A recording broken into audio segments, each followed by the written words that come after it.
وذكر فإن الذكرى تنفع المؤمنين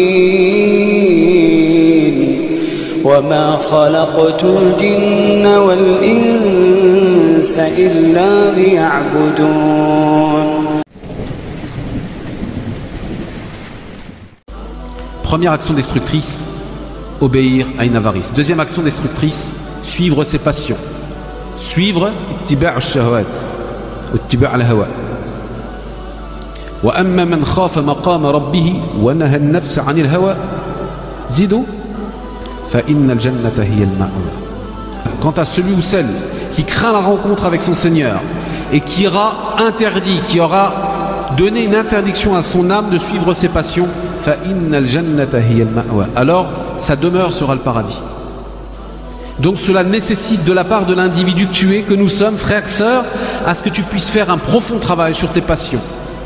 Comment reconnaître une passion de quelque chose qui ne l'est pas? Comment reconnaître une passion légitime, halal, d'une passion qui ne l'est pas? Prenons un exemple. Eh bien, une passion, il y a des gens qui sont passionnés par la lecture.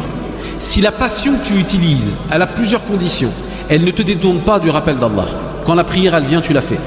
Lorsque la passion que tu as en toi, elle te rapproche de ton Seigneur, Jalla fi'ula, alors c'est une bonne passion et elle ne te détourne pas de tes obligations religieuses. Dans ces cas-là, il n'y a pas de souci. Néanmoins, il y a des passions qui sont extrêmement dangereuses. Je vais commencer par la pire. La passion de qui? La passion de soi-même.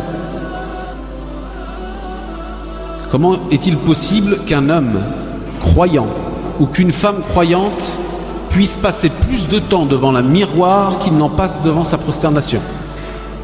Tu es plus à te regarder toi-même qu'en étant en prosternation devant celui qui t'a créé. C'est une interrogation légitime qu'il faut se poser.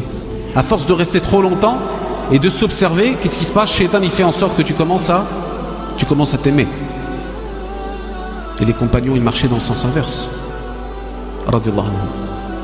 Vous entendez la parole d'un compagnon qui vous dit: si vous connaissiez, regardez quelle modestie et franchise, si vous connaissiez la noirceur de mon âme, vous me jetteriez des pierres. Et Allah Azza wa Jal, par sa grande miséricorde, et il faut remercier Allah pour cela, satara ba'd al-uyub wa satara ba'd al-dhunub. Allah Azza wa Jal, fi rahmatihi jalla fi'ula, il a couvert certains péchés qui ne restent qu'entre toi et Allah.